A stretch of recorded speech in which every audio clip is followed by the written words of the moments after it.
Have you ever been talking with someone, or maybe it's in a friendship, where things just feel a little off?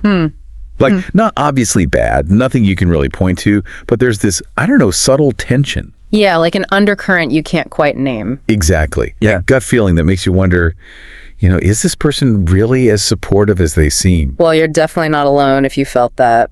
So today we're doing a deep dive into that whole world of hidden emotions.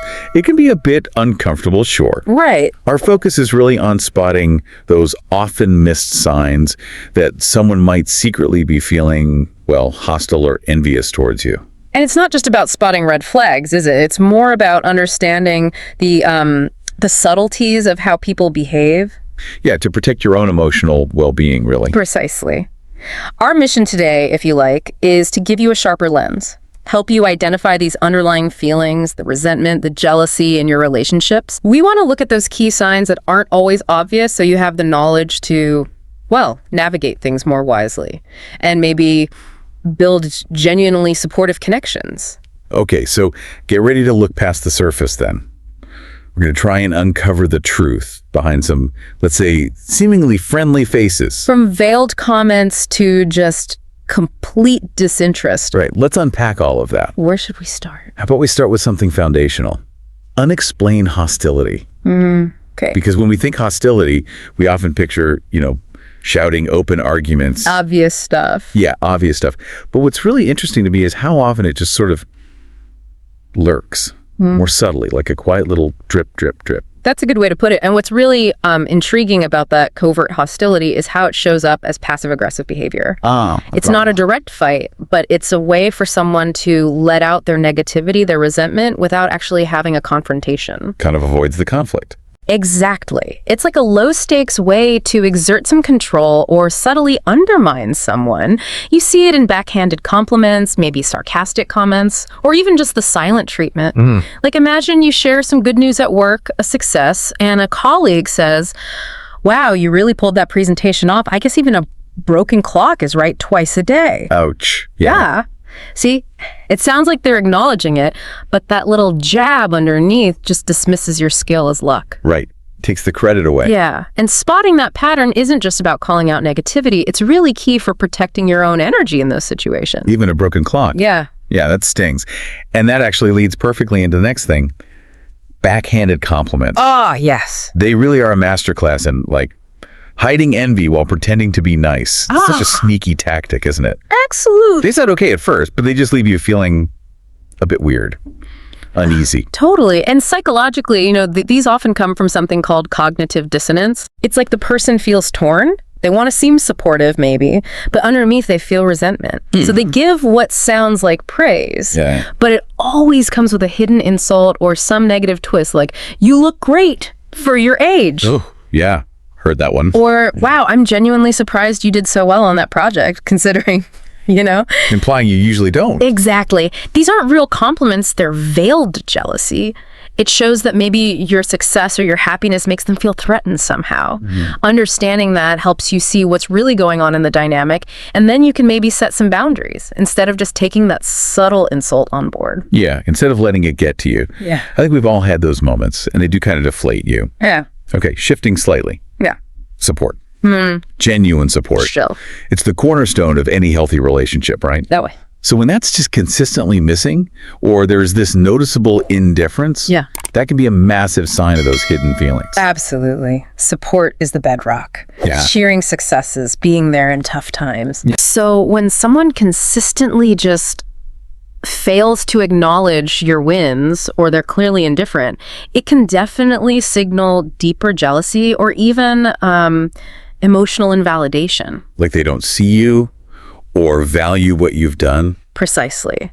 Think about a friend who just never mentions your promotion, or a family member who dismisses your big achievement with a shrug, or they quickly change the subject. Like your good news doesn't matter. Right. That consistent lack of recognition, it's not just them being forgetful, it creates this kind of emotional gap. Yeah. It really makes you think, who's genuinely on my team here? Who really lifts me up versus who's maybe subtly holding me back without ever saying a word? And it's those times when you share really good news, something you're excited about, and instead of getting joy back, you just get something else. Yeah. Those jealous reactions, they can be so telling. It's not always words, is it? Sometimes it's just how they react, physically or emotionally. This is where something called social comparison theory really kicks in. If someone feels threatened by your success, especially if they're comparing themselves to you and feeling like they fall short, it can leak out in these subtle but very revealing nonverbal ways. A colleague might literally roll their eyes when you get praised. Oh, wow. Or make dismissive comments about your promotion or, a personal milestone you hit. They might even try to immediately one-up you with their own story. Trying to steal the spotlight back. Exactly. Yeah. These reactions, even tiny ones, show they're struggling with your happiness, and it often comes down to their own feelings of inadequacy or envy. Right. Recognizing those subtle cues is so important for figuring out which relationships might be, toxic or unbalanced. Helps you surround yourself with people who actually celebrate with you. It's amazing how those tiny physical things can say so much. Okay, another classic way this hidden stuff plays out. Gossip and rumors. Ah, yes. The grapevine. It feels almost like a form of covert attack, doesn't it? A way to express that dislike or envy without facing you. Gossip and rumors are really powerful tools in, social situations. People often use them to undermine someone when they feel threatened by their success or maybe their popularity.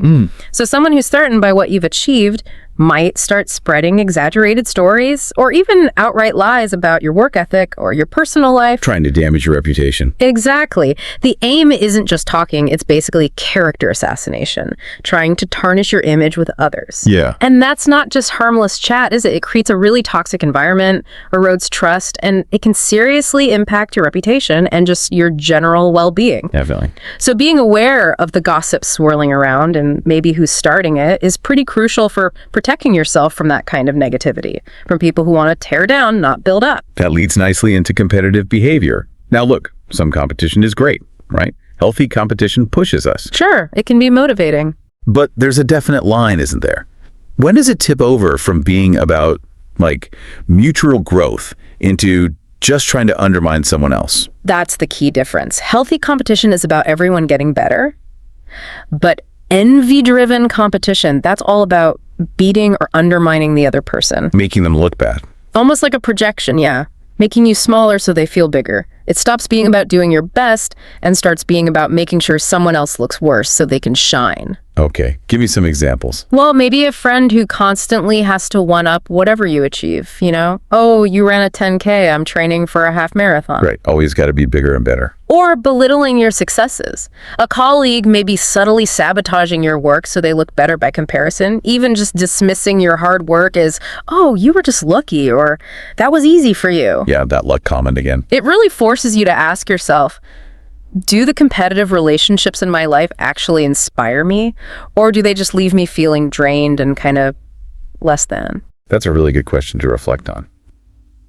And speaking of draining, another really telling sign in any relationship is just a general lack of interest in your life.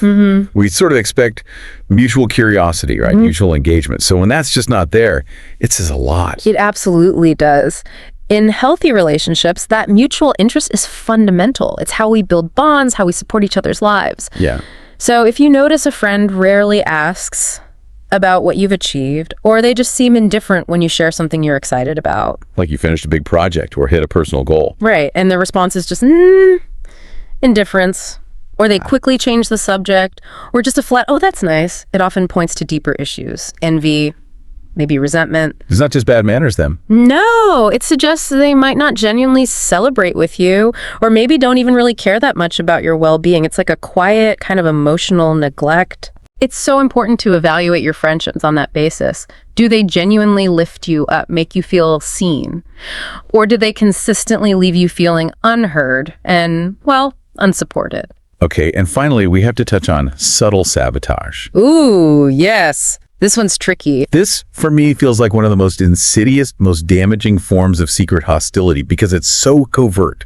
It's hard to nail down, but the effects are definitely real. Like you keep hitting invisible barriers. Subtle sabotage is all about undermining someone's efforts in ways that look innocent on the surface. Plausible deniability. Exactly, which makes them incredibly hard to call out without sounding like you're paranoid.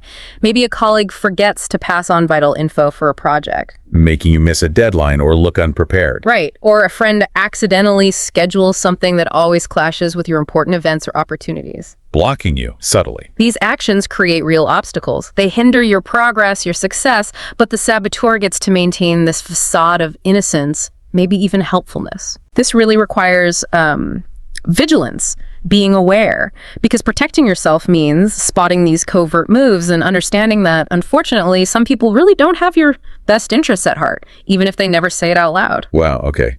We've really unpacked a lot today, haven't we? We have. From that sort of quiet hum of unexplained hostility and the sting of those backhanded compliments to the cold shoulder of lack of support and those really telling jealous reactions. Yeah, and we also looked at the damage gossip and rumors can do. Right, and that draining competitive behavior, the quiet hurt of someone just not being interested in your life. And finally, that really damaging subtle sabotage. It's quite a list. 8 subtle but really telling signs. And recognizing them is just so important. It's about being discerning, isn't it?